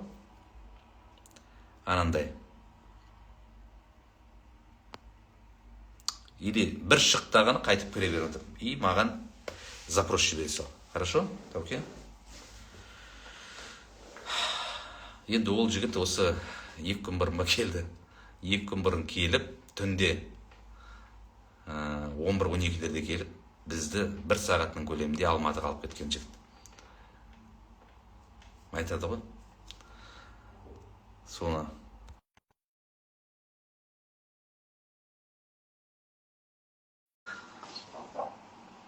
Бәріне қазір жауап беремін, хорошо? Бәріне жауап беремін. Қазір Таукеханға 1-2 сұрағымды қойып алайын. Ассалаумағалейкум. Әке. Қалайсыздар? Жақсы. Жақсы естіліп жатыр ма? Иә. Күшті болды, молодец. Прямо продукцияны мықты айттыңыз, прямо алып уже қарап, изучать етіп. Иә. Қолданып жатыр. Ең бірінші соны түсіндіріп айтып жатырмын да, өйткені барлығына сен қызық болып жатқан сияқтысың, что-то адамдар келіп жатыр. Мені продукт айтқан кезде наоборот азайып кетіп, сен келген кезде көбейіп жатқан сияқты ма не? Бәрі қарап отыр, қуанып отыр. Иә. Момент кетіп жатыр ғой, иә, күшті. Супер. Бастысы мен бір-екі сұрақ қояйын деп едім. Сол сенің өзіңнің ойың, ең бастысы, продукция туралы, компания туралы деген сияқты. Бұрынғы ойың, және де қазір қандай? На самом деле, оказывается, мынандай деген сияқты өзіңнің бір-екі ойыңды айтсаң. Хорошо? Именно New Wave компаниясы.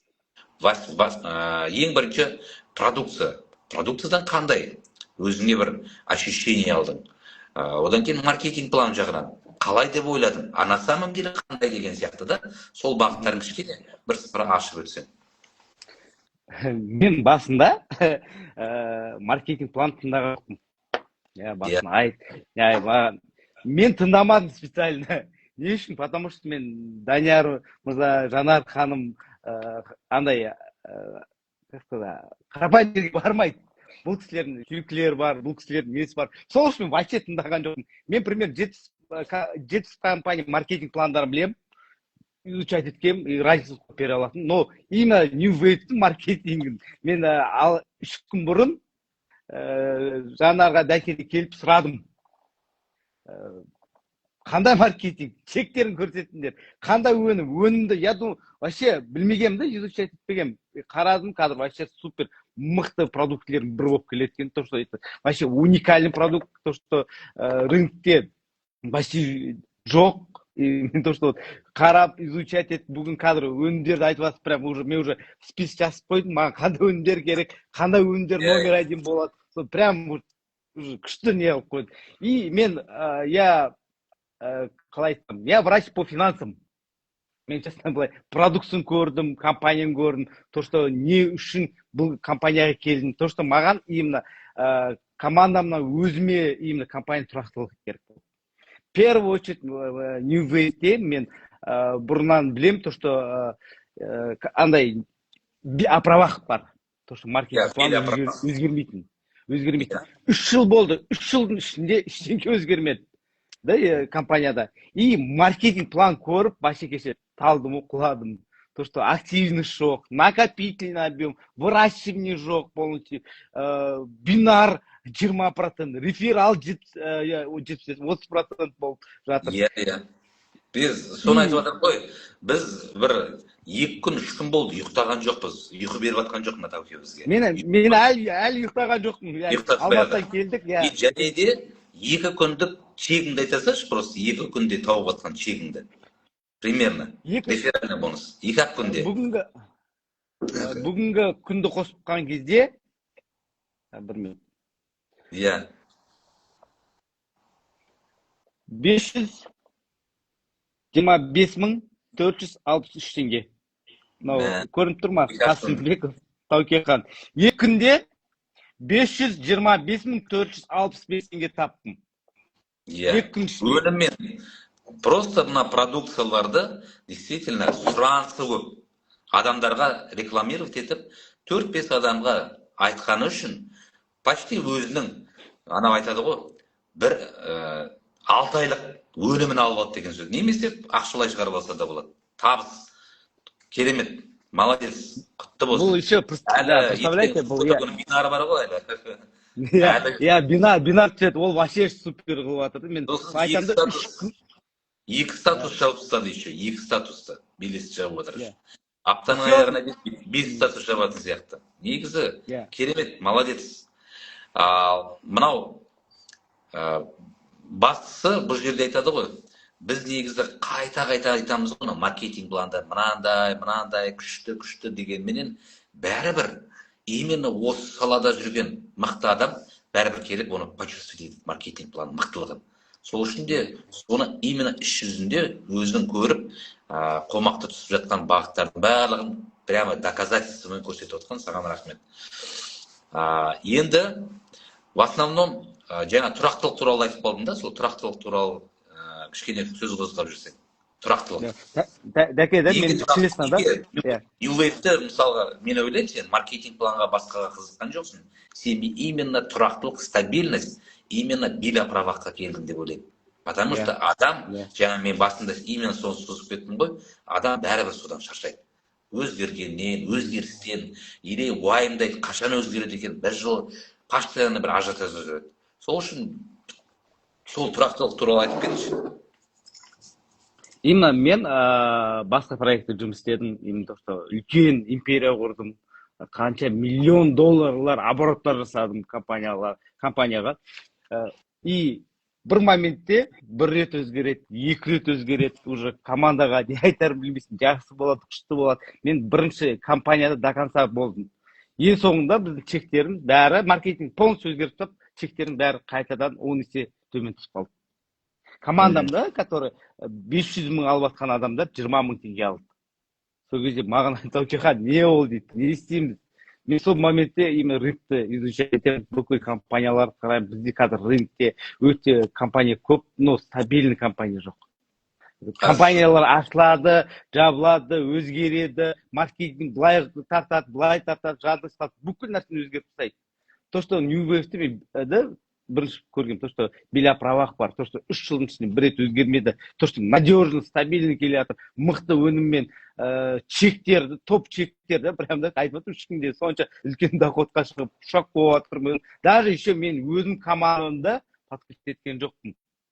мен тек қана басқа сетевой компания лидерлерімен сөйлесіп, сол кісілерді осы бизнес планды көрсетіп, ол кісілер прям шок болып жабысып жатыр. Шок болып, біз жасаймыз деп жатыр. Бұл это, как сказать, номер один деп айтуға болады маркетинг план ішінен. Это вообще эксклюзив, самый главный, надежный. Самый главный, өзгеріп кетпейді. Бүкіл істеген еңбегін ауаға кетпейді. Осыдан бізді көп сетевиктер білем, көбісі прям команда құрып, бәрін жасап, ақырында прям өзгеріп құлап жатқан кезде деймін. Собственно, ішінде нелер болады да, какая-то сонша еңбегі кетеді. Сол үшін мен не үшін New Wave таңдадым? То, что били о правах, и то, что маркетинг өзгермейді. Маркетинг план шикарный. Өнімі прям бүгін айтып бердім полностью. Тағы да тыңдадым да, и вообще супер ғой. Ешқандай претензия. Мен ойлаймын. Көп айтқан жоқпын, бір 5-6-ына ғана айттым. 40 продукт айтатын болса, ол кешке шейін отыратын. Өте көп продукты. И тем более ертең тағы да бір эфирге қатысыңыздар. Бізде мықты біздің дәрігеріміз ертең осы мынау продукцияны запуск болады ертең. Именно Лаулайн деген женский әйелдер күніне, әйелдердің мейрамына, именно әйелдерге арналған мықты бомбический, көрдіңіз ба, Made in USA деп тұр. Made in USA деп тұр. Американский осындай мықты өнім деп жатыр. Бұл өнімді әйелдерге де, подростоктерге де, и еркектерге де қолдана беруге болады екен. Ертең тыңдасаңыз, енді біз Абу Дабиде кішкене бұның отрывогын тыңдадық. Соның өзінде саған уже показаниясы жағынан вообще бомбический екен. Түсіндіңіз? Так, енді не жағынан айттыңыз ғой сен, чектерді көрсетпейсіңдер, неге дедің ғой? Чектерді не қып көрсетпейсіңдер? Мен бірінші компанияның 1 март күні чектер бәрінде 10 есе түсіп қалды. Сол моменте ізденісте боламын, жаннарға жазамын, жауап бермейді, кейін звондаймын, қайқасын үйіне барам, келіп шай ішеміз, сөйлесеміз. И мен ойлағам ғой, то, что Данияр, Жанар, конкретно думал, да, не зарабатывает. Мен сразу ойладым, то, что ештеңке былай шығармай, чектерін көрсетпейді, бүйтпейді, айтпайды деп. Мен сразу уже ойланып болып шай іштім да, и маған маркетинг планын айтшы дедім. И бірінші очередь мен сұрағам Жандар мен Дәкеңнен, чектерін көрсетіңдерші дедім. Ашынан көрдім, айына 12 миллион, да? Мықты да, результат. 12 миллион айына ойнап күліп алып жатыр да. И что чектер былай шығарып көрсетіп, прям вот осындай болып жатыр, мынандай алып жатыр, аптасына вывод жасап жатыр да. Қандай мықты результаттар болып жатыр деп көрдім да, салдым ба. Маркетинг вообще тыңдаған ке вообще мен қуатым. Бұндай маркетингпен мен просто Мерхат мырзаны білемін да, почти 2 жыл ішінде почти 1 миллиард теңге доход алған ғой. Представляете? 2 жылда 1 миллиард доход. Ол вообще, мында маркетингмен, вот конкретно, да, любой адам алады. Ана адамдар көп компаниялар активность қойды, көбісі өзгертті маркетинг план, бәрін қысқартып, бәрін қысып жатыр да, именно New Wave'тің маркетингі номер 1 болады. Бүгін емес, ертең бүкіл адамдар, ойланып жүрген адамдар бізге келеді деп ойлаймын. Мен барып сол кісілерге түсіндіріп, солардың бәрін алып келемін. Мен қазір жолдан келдік, шаршап тұрып, ұйықтамадық әлі. Мына маркетинг план ұйықтатпайды ғой. Вообще ұйықтатпайды. Бақ, доход, мыны, подписка. Қазір мен даже ешкім айтып жатқан жоқпын. Бәрі просто сұрап жатыр, что за компания, не істеп жатыр, қайда кетіп жатсың да, енді сен барсам, енді жарасын. Мен любой компанияны, мен барған компанияны мен бүкілінде результат көргем. Бүкілінде үлкен рахмет, басқа компаниялар тұршы істедім, доходтарын алдым, именно то, что мықты тәжірибе алдым, мықты команда жинадым. Қазір именно New Wave-ке кеп полностью тоқтағаным осыны, именно стабильность. Да. Жылда өзгермейді, ары қарай да өзгермейді. Алдағы 3 айға, яғни компанияның 3 жылдығы келе жатыр, 3 айдан кейін. Қандай статус барғың келіп жатыр? Минимум директор ғой, оны жасаймын. Нана маркетингпен бүйтіп ойнап тұрып жасауға болады. Ойнап тұрып жасауға болады. Үлкен чектермен, да, 2-3 айдың ішінде бір айына 10 миллион чек шығаруға болады. Любой адам істей алады. Келген новичоктар істей алады. мен бияқта бұрын білем ғой бір кісілерді, который новичоктар, сетевой вообще білмейді. Олар әшейін ойнап күлді, қазір аптасына 750 мың теңге алып жатыр. Представляете? 2-3 миллион айына ойнап күліп алып жатыр. Мынау айтады ғой, кез келген дүниеде негізі айтамыз да, осы өнім туралы айтамыз. Біздің бір мәдениетіміз тек өнім туралы айтамыз да, бірақ біздің екінші продуктымыз бар да, ол маркетинг план. Маркетинг план мынау New Wave компанияныкі. Өнімнен де уникально ғой, өнімнен де. Себебі адамға, денсаулыққа кенелу үшін сізге қаражат керек, сізге қор керек. Бұл өнімдердің барлығын алып отыру үшін де сізге қаражат керек. Түсіндіңіз бе? Сол үшін де бұл өнім 1 ай емес, 2 ай емес, 3 ай емес.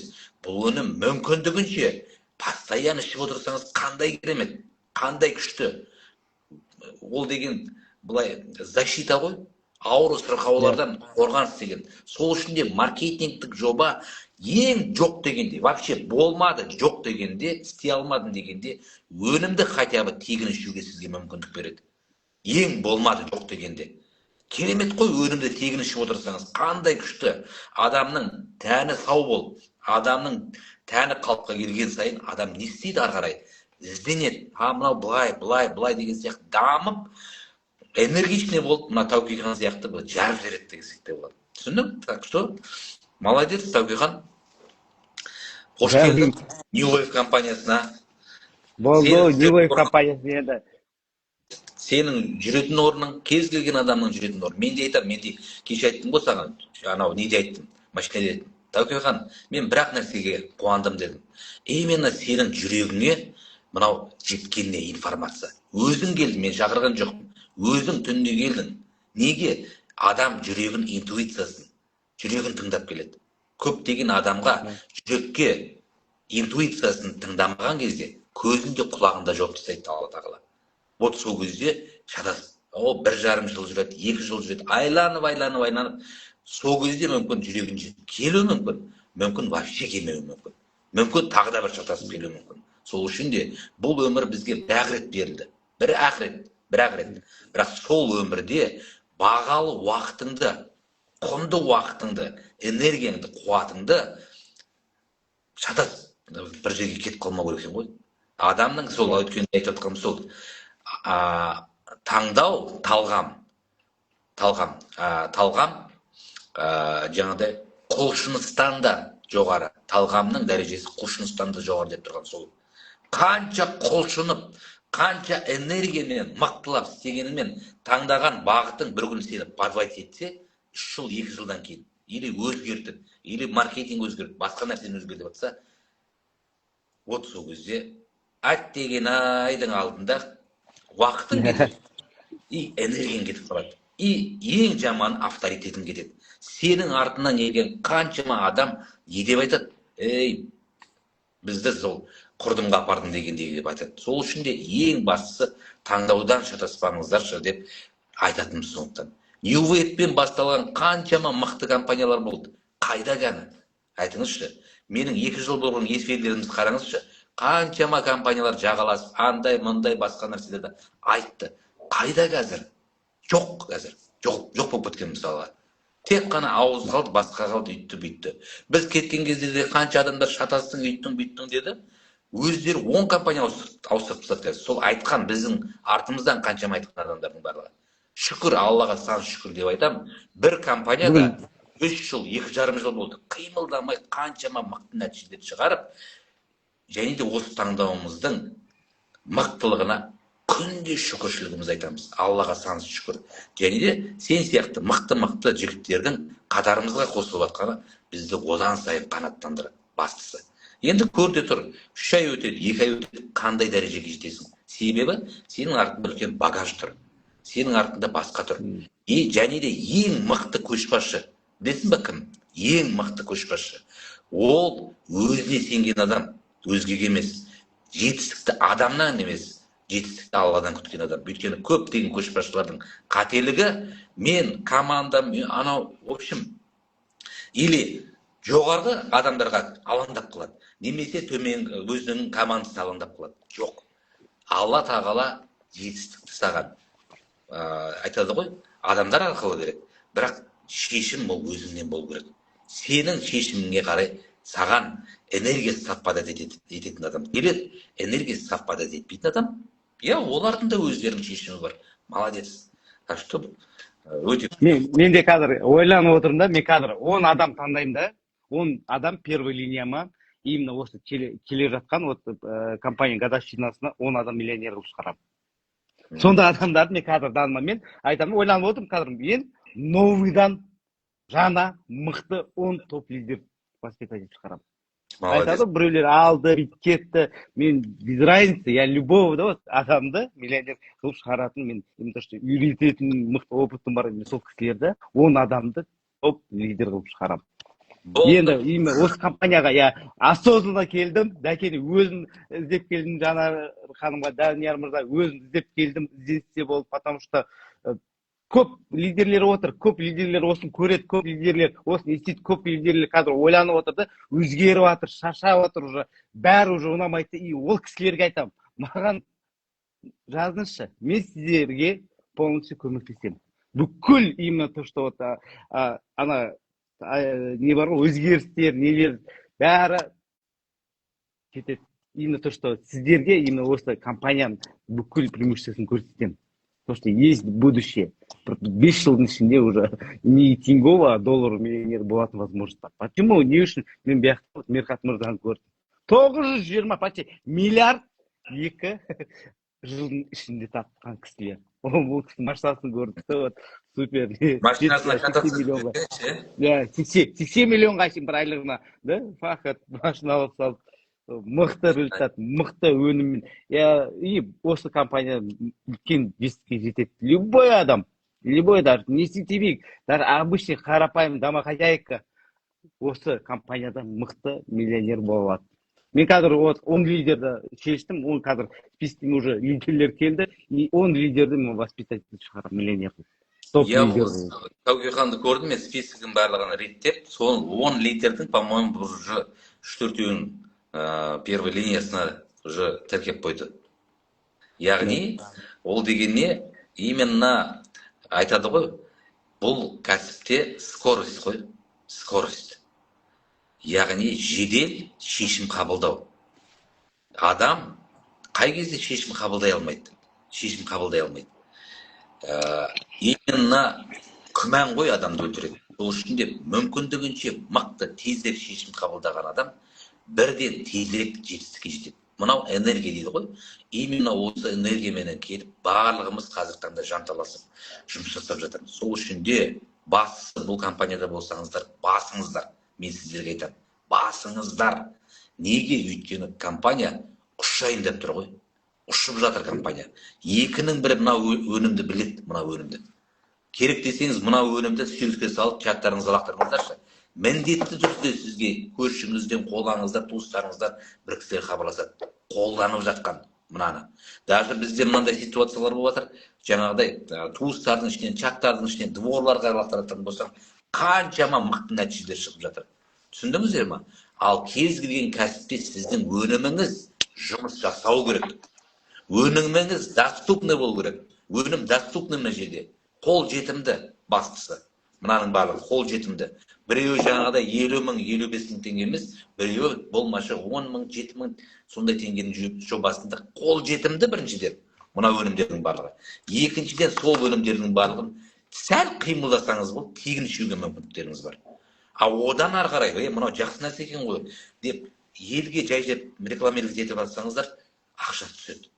Енді ойлаңызшы, 4-5 адам, 5-6 адамның жобасында 2 күннің ішінде шақыра отырып, 400-500 мың теңге табу деген не керемет. Ол ақшаны біреу табу үшін 1 ай күн түн демей пақат етеді ғой, 1 ай. Уақытында, көзінің жанарында, терінде бәрін сарп етіп тұр, 400-500 мың теңге табады. И то оны тапса, 200-300 мың теңге табады. Сол үшін де мына жерде заңды ешкімді алдап атқан жоқсыз, наркотик сатып атқан жоқсыз, темекі сатып атқан жоқсыз, арақ сатып атқан жоқсыз. Нағыз анау жоғары сападағы өнімдерді адамдарға жан саулығын, әлеуметтік саулығын, ден саулығын жоғарылата отырып, ол адамдардың разылығын ала отырып, еще сізге табыс түсіп отыр.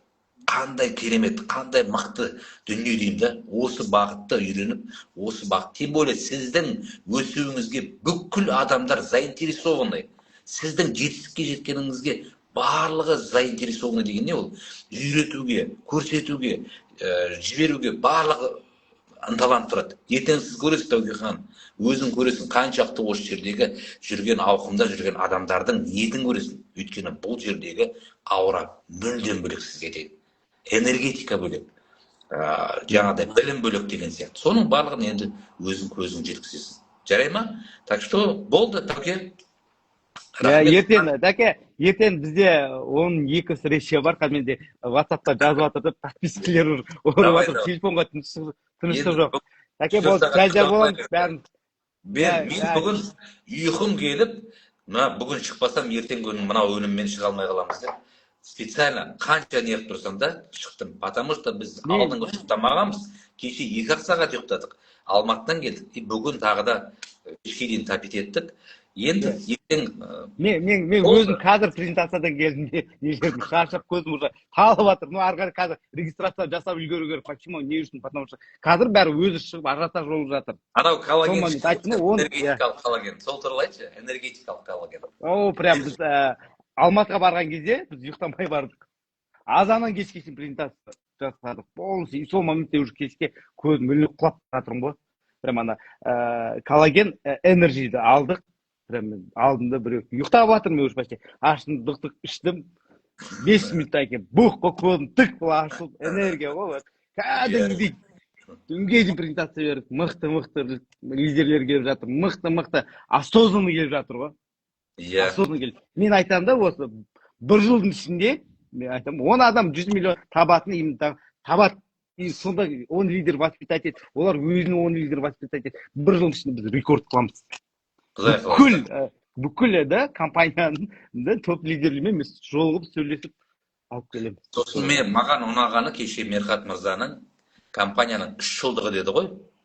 3 жылдығы Қырғызстанда болайын деп жатыр. Және де ол 3 жылдық Ташкентте кім болды? Ташкенттің бізде 2 жылдығында біз шок болғанбыз. Енді Қырғызстандағы одан 2 есе мықты болады деп жатыр. И бүкіл Қырғызстандағы ең мықты организатор сондай шоуларды организовать ететін ұйымдастырып жатыр дейді. Настолько. Так что билет алмағандар алып қалыңыздар. Ертең күні таппай қаласыздар билетті. Потому что Қырғызстандағы события ол вообще бөлек болайын деп жатыр дейді. Мықты организация не жатыр. Қырғызстан негізі ол события жағынан мықты білесіз ғой. Так что бір нәрсе айтып кетейін да, мен да компанияның мощын көрдім. Кәдімгі мощын көрдім. Это вообще да, мен көзімде көрмеген нәрсені көрсетіп жатыр ғой. Мықты сойлар беріп жатыр. Президентпен сөйлесіп, прям мықты, андай, как сказать, номер 1 болып тұр ғой.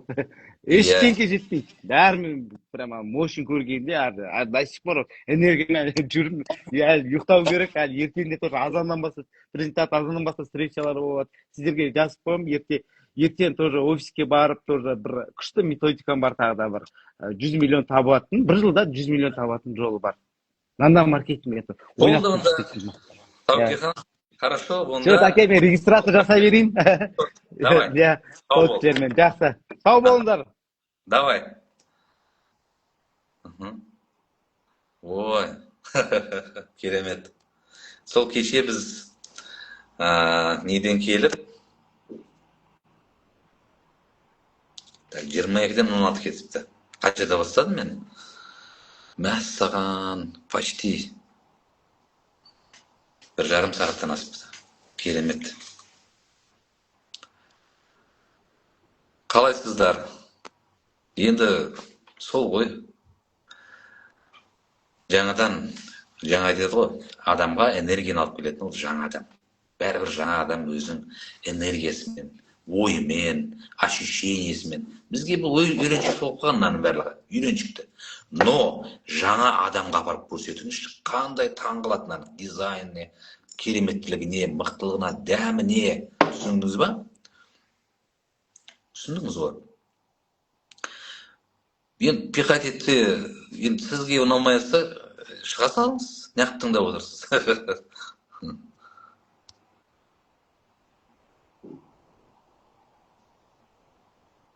иә, аңдып отырғандар көп, жазады, ананы жазады, мынаны жазады деген сияқты. Иә, маркетинг планы классика и бинар. Маркетинг планы классика және бинар, гибридный деп айтады.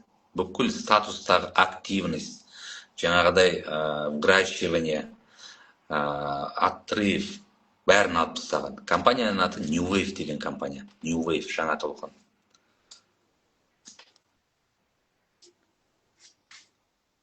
Иә.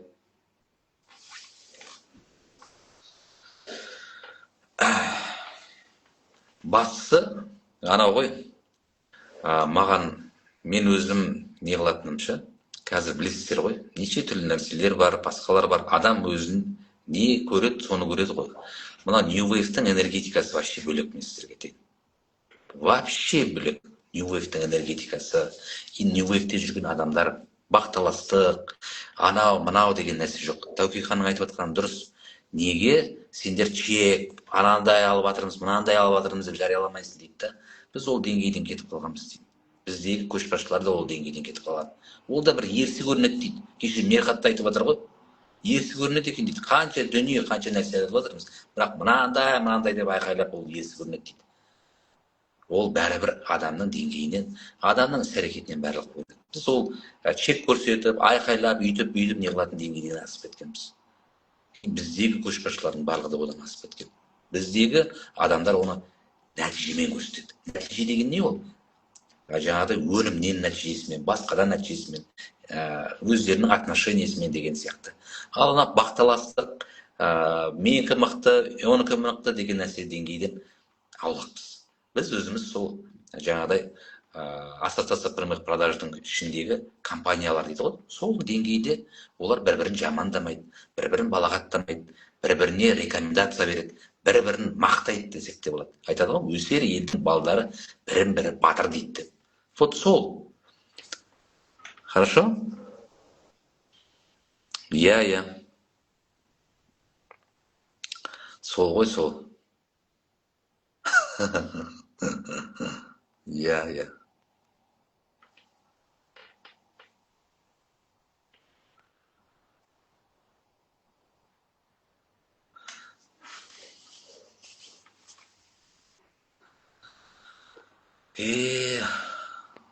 Біз уже 2,5 жыл болып қалды ғой бұл жерде жүргенімізге. Сол, онда. Давайте. Сұрақтарыңыз болмаса, осы эфирді сақтап қойық. Хорошо? Егер де сұрақтарыңыз, басқаларыңыз болып жатса, дайректке шығыңыз, басқа да Тауке ханға шығыңыз, бір-бірлеріңізге шығыңыздар, ары қарай талқылайын дейтін болсаңыздар, оны онлайнда, зуммен де, немесе встречамен де сарылдап тастаймыз. Жарайды? Самое главное, сіздерге кішкене де болса бағыт-бағдарды жеткізсін деп ойлаймын. Давай, Тауке, молодец, мықты. Рахмет сіздерге.